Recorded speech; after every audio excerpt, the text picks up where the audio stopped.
Qul ya ayyuhal kafirun la a'budu ma ta'budun wala antum 'abiduna ma a'bud. Bismillah, pada bacaan qul ya ayyuhal di sini pada lafal ya ayyuha ada bacaan mad jaiz munfasil, yaitu mad yang terjadi apabila ada huruf mad tabi'i berupa ya bertemu dengan hamzah setelahnya dan hamzah tersebut berada di lain kata. Maka apabila ada kata ya ayyuha, biasanya kita sebut dengan bacaan mad jaiz munfasil yang kita panjangkan sepanjang 4 harokat. Kemudian pada lafal ayyuhal kafirun ditekan ya-nya. Qul ya ayyuha, jangan ayyuha ya, tapi langsung saja qul ya ayyuhal kafirun. Kemudian pada lafal al kafirun di sini ada alif lam qamariyah, yaitu alif lam yang ditulis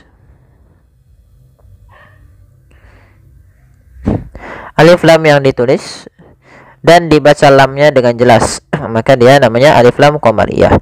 Kemudian pada lafal kafirun ada bacaan mad tabi'i, yaitu terjadi apabila ada fathah bertemu dengan huruf alif. Mad tabi'i terjadi dalam 3 kondisi. Yang pertama fathah bertemu alif, kemudian dhamma bertemu waw, dan kasrah bertemu dengan ya sukun. Maka apabila kita mendapati di dalam bacaan kita 3 kondisi ini, kita namakan dengan bacaan mad tabi'i. Kemudian kafirun pada lafal ru di sini ra tebal, yaitu ra tafkhim. Ra-nya dibaca dengan tebal. Kemudian pada lafal run itu ada bacaan mad arid lis-sukun. Mad yang terjadi disebabkan karena adanya sukun arid. Apa itu sukun arid? Sukun yang muncul disebabkan karena waqaf. Awalnya kafiruna, karena waqaf nunnya kita matikan menjadi kafirun. Kemudian panjang untuk ru sendiri karena di sini sebelumnya ada huruf mad sebelum huruf yang dimatikan. Ini kita boleh memanjangkan 2 harokat, 4 harokat ataupun 6 harokat. Maka boleh al-kafirun 2 harokat, al-kafirun 4 harokat, al-kafirun 6 harokat. Tapi kurang panjang tadi. Al-kafirun. Nah, seperti itu. Kita coba ulang. Qul ya ayyuhal kafirun la a'budu ma ta'budun. Kemudian pada lafal la a'budu, kembali lagi di sini ada bacaan mad jaiz munfasil, terjadi apabila ada huruf hamzah yang datang setelah huruf mad, atau apabila ada mad tabi'i bertemu dengan hamzah dan hamzah tersebut di lain kata. La satu kata, a'budu satu kata, maka hamzahnya di lain kata. Maka panjangnya la kita panjangkan sepanjang 4 harokat dan kita hukumi bacaannya dengan bacaan mad jaiz munfasil. La a'budu ma ta'budun. Sifat ain, hati-hati di sini sifat bainiyah ya. Jangan terlalu ditahan suaranya dan juga jangan terlalu dilepaskan suaranya. Tapi diusahakan pertengahan di antara bacaan syiddah, huruf syiddah dan bacaan huruf rokhawah. Kemudian pada lafal ma ta'budu di sini ada bacaan mad tabi'i, yaitu fathah bertemu dengan alif. Untuk panjang yang kita panjangkan sepanjang 2 harokat. Kemudian ma ta'budun pada lafal dun sama kembali, yaitu ada hukum tajwid, bukan hukuman, yaitu hukum tajwid berupa mad arid disikun. yaitu sama seperti al-kafirun, yaitu nunnya diwakafkan menjadi nun yang disukunkan. Du-nya ini menjadi hukum tajwid, kan dia sebelumnya ada huruf mad, maka menjadi mad arid disukun. Asalnya mad tabi'i, ta'buduna, karena diwakafkan menjadi mad arid disukun. Mad yang muncul karena wakaf dan disebabkan karena adanya sebelum huruf yang diwakafkan dan disukunkan ada huruf mad, yaitu berupa huruf waw. Maka panjangnya du di sini boleh 2 harokat, boleh 4 harokat, boleh 6 harokat, boleh ma ta'budun 2 harokat, ma ta'budun 4 harokat, ma ta'budun boleh pula 6 harokat. Kita coba ulang. La a'budu ma ta'budun. Kemudian wala antum 'abiduna ma a'bud. Di sini ada lafal wala antum. Kembali lagi, yaitu ada mad jaiz munfasil, ditandai dengan adanya huruf mad yang datang setelahnya hamzah, atau hamzah yang datang setelah huruf mad, maka panjangnya yaitu 4 harokat.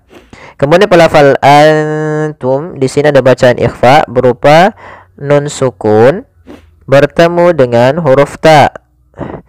Maka apabila ada nun sukun atau dia huruf yang tanwin, an, in, un, karena tanwin dan nun sukun itu sama bunyinya, kedua-duanya adalah bunyi n, maka ketika bertemu ta, nunnya disamarkan ke huruf ta, an langsung kepada makhraj daripada makhraj huruf ta.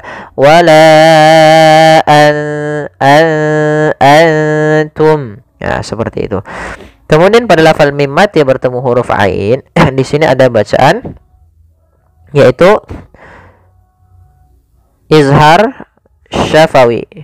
Adanya mim mati bertemu dengan huruf ain. Izhar syafawi terjadi ketika adanya huruf mim yang dia mati bertemu dengan seluruh huruf hijaiyah, maka ya, kecuali mim dan ba, yang dimana mim dan ba bukan huruf izhar, maka dia kita hukumi dengan izhar syafawi. Kemudian pada lafal a, di sini ada mad tabi'i, yaitu ditandai dengan fathah bertemu alif, panjangnya 2 harokat. Kemudian pada lafal duna juga ada mad tabi'i, dhammah bertemu waw, panjangnya 2 harokat. Kemudian ma a'bud, di sini ada bacaan mad jaiz munfasil, yaitu panjangnya kita harus panjangkan 4 harokat sebagaimana la dan sebagaimana ya ayyuhal kafirun tadi. Kemudian a'bud, ya di sini a'bud ada bacaan qalqalah. Kesalahan yang terjadi ketika membaca qalqalah, yang pertama tidak memantulkan ya, yang kedua menambahkan hamzah. Contoh, ma'abud tidak memantul, salah. Ma'abud, ini nambahkan hamzah. Harusnya tidak boleh ditambahkan hamzah, tetap dijelaskan qalqalahnya.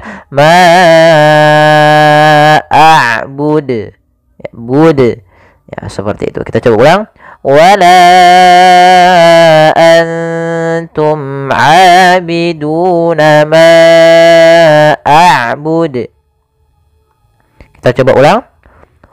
Qul ya ayyuhal kafirun la a'budu ma ta'budun wala antum 'abiduna ma a'bud wala ana 'abidum ma 'abadtum. Pada lafaz bacaan wala ana 'abidun, pada lafaz la, di sini ada hukum tajwid berupa mad jaiz munfasil. Apa itu mad jaiz munfasil? Yang pertama, mad artinya panjang. Yang kedua, jaiz artinya boleh. Munfasil artinya dia terpisah. Kapan terjadinya mad jaiz munfasil? Mad jaiz munfasil terjadi apabila ada huruf hamzah datang setelah huruf mad. Di sini ada huruf hamzah datang setelah huruf mad berupa huruf alifnya pada lafal la, kemudian hamzah tersebut berada di lain kata, bukan pada lafal la-nya. maka kita namakan dengan mad jaiz munfasil. Maka kita panjangkan huruf la-nya sepanjang 4 harokat atau 5 harokat. Bagaimana cara membacanya? Wala baru baca a. Panjangkan la-nya dulu 4 harokat baru lepas. Wala wala. Kemudian pada lafal na di sini ada tanda sifar mustadir, yaitu lingkaran kecil di atas huruf alif. Pada dasarnya alif itu menandakan panjang huruf bacaan. Akan tetapi di sini ada tanda baca sifar. Hati-hati jangan dibaca ana karena di sini menandakan alifnya dianggap tidak ada. Maka ana ketika lafal apapun di dalam Al-Qur'an pada bacaan ana tidak dibaca panjang nanya. Maka wala ana'a langsung ke a. Kemudian pada lafal a sendiri ada hukum tajwid berupa mad tabi'i, yaitu ditandai fathah bertemu dengan alif. Panjangnya berapa harokat? Panjangnya adalah 2 harokat. 2 harokat. Kemudian abidum ma dum ada dhammatain bertemu dengan huruf mim. Apabila ada tanwin an in un bertemu dengan huruf mim, maka ini kita namakan dengan bacaan idgham. Apa itu idgham? Maaf, di sini idgham bi gunnah. Apa itu idgham? Idgham artinya memasukkan bi gunnah disertai dengan gunnah. Maka caranya adalah kita masukkan dulu huruf tanwinnya kepada huruf mim. Maka pada lafal ini kita cara membacanya adalah kita masukkan tanwinnya kepada huruf mim, kemudian ditahan. Abidum ma, tahan ma, baru dilepas. Jangan langsung abidum ma abadtum misalkan. Jangan. Tapi caranya adalah kita tahan dahulu. Abidum ma abadtum. Pada lafal ma di sini ada hukum tajwid berupa mad tabi'i, yaitu ditandai dengan adanya fathah bertemu huruf alif. Panjangnya adalah 2 harokat untuk lafal ma. Kemudian pada lafal abadtum di sini ada idgham mutajanisain. Apa itu idgham mutajanisain? Idgham mutajanisain adalah yaitu memasukkan huruf yang pertama kepada huruf yang kedua disebabkan karena dia yaitu ittahada fi sifat waftaraqa fi ba'di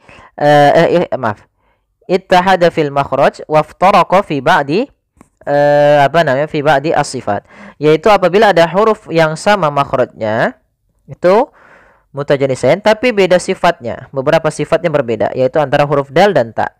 Maka cara membacanya yaitu masukkan huruf dalnya kepada huruf ta. Maka hati-hati dalam membacanya. Hati-hati jangan dibaca abadtum ya, tapi langsung dimasukkan ke ta. Abadtum, bukan abadtum. Ya, meskipun dal termasuk huruf qalqalah karena dia memiliki makhraj yang sama dengan ta, maka diidghamkan dalnya kepada huruf ta sehingga dibaca dengan huruf ta-nya langsung. Abadtum. Kita coba ulang. Wala ana abidum ma abadtum. Baik, lanjut pada ayat yang kedua. Wala antum abiduna ma a'bud. Pada lafal wala antum, pada lafal la kembali lagi kita dapati hukum tajwid berupa mad jaiz munfasil, yaitu ditandai dengan adanya huruf hamzah yang datang setelah huruf mad, di sini huruf alif. Maka kita panjangkan untuk huruf la sepanjang 4 harokat dan kita namakan di sini hukum tajwid mad jaiz munfasil 4 harokat. Cara membacanya, la-nya panjangkan dahulu baru baca a. Kemudian pada lafal antum ada bacaan ikhfa.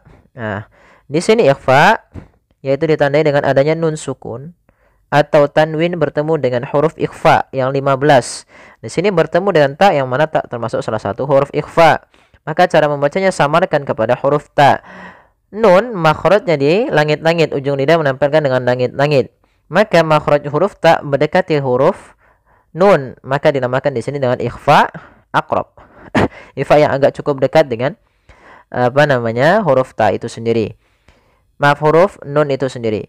Antum, bukan angtum. Jadi jangan semua huruf ikhfa itu baca ang enggak. Karena dia ikhfa itu menyamarkan huruf kepada huruf setelahnya.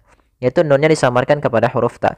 Antum abiduna. Kemudian pada lafal mim mati bertemu dengan ain, ada hukum tajwid berupa izhar syafawi. Izhar jelas, syafawi berkaitan dengan bibir kita, yaitu makhraj huruf mim di bibir, sehingga dijemahkan dengan izhar syafawi. Izhar syafawi yaitu terjadi apabila ada huruf mim mati bertemu seluruh huruf ijaiyah kecuali mim dan ba, dan di sini bertemu dengan huruf ain yang mana termasuk huruf izhar syafawi, maka dibaca dengan jelas suara mimnya. Antum abiduna, tidak boleh ditahan antum enggak, karena dia izhar harus jelas. Kemudian pada lafal abiduna, kedua-duanya, pertama pada lafal a ada mad tabi'i panjangnya 2 harokat. Kemudian pada lafal duna juga 2 harokat, yaitu di sini hukum tajwid berupa mad tabi'i. Kemudian ma'a'bud, ada bacaan mad jaiz munfasil, yaitu suara ma-nya dipanjangkan sepanjang 4 harokat. Mad jaiz munfasil terjadi sebagaimana tadilah, yaitu adanya hamzah yang datang setelah huruf mad. Kita panjangkan untuk huruf ma, panjangnya 4 harokat. Ma'a'bud. Kemudian pada lafal qalqalah di huruf dal ini termasuk ada bacaan qalqalah. Hati-hati di dalam membaca qalqalah. Beberapa kesalahan yang sering muncul dan terjadi yaitu membaca dengan tidak dipantulkan. Misalnya ma'a'bud. Nah, ini tidak mantul dalnya, padahal huruf dal salah satu sifatnya adalah qalqalah, mantul. Kemudian yang kedua, menambahkan hamzah, misalnya ma'a'bud, bud. Nah, ini tambah hamzah, harusnya tidak ditambahkan hamzah. Ma'a'bud, ma'a'bud. Ya, bukan bud, tapi ma'a'bud. Tidak ada hamzahnya. Kemudian lakum dinukum waliyadin. Lakum dinukum waliyadin. Kemudian pelafal lakum dinukum. Di sini ada mim mati bertemu dal, maka kita namakan kembali izhar syafawi, yaitu adanya huruf mim mati bertemu dengan huruf dal. Kemudian pelafal dinukum ada kasrah bertemu ya sukun, maka dinamakan dengan mad tabi'i, panjangnya 2 harokat. Kemudian dinukum waliya ada mim mati bertemu dengan huruf waw, maka suara mimnya harus dibaca dengan jelas, tidak boleh tahan karena dia bertemu dengan huruf waw. Kembali lagi hukumnya izhar syafawi. Kemudian pelafal din ada bacaan mad arid disukun, yaitu mad yang terjadi ketika kita wakaf dan sebelum huruf akhirnya ada huruf mad. Di sini contohnya yang huruf diwakafkan adalah huruf nun yang dimatikan menjadi nun yang mati. Sebelum huruf nunnya ada huruf ya, yang mana ya termasuk huruf mad. Maka awalnya di ini 2 harokat, karena kita wakaf mati, maka dia menjadi mad arid disukun. Mad yang disebabkan karena ada sukun arid, bukan sukun asli. Sukun arid sukun yang timbul karena wakaf. Maka waniyadin, di sini kita boleh memanjangkan 2 harokat atau 4 harokat ataupun 6 harokat. Maka lakum dinukum waniyadin atau waniyadin 4 harokat waniyadin. Kita coba ulang dari ayat keempat sampai 6. Wala ana abidum ma'abadtum wala antum abiduna ma'a'bud lakum dinukum waliyadin. Sadaqallahul azim. Ya, semoga bermanfaat. Jazakumullahu khairan.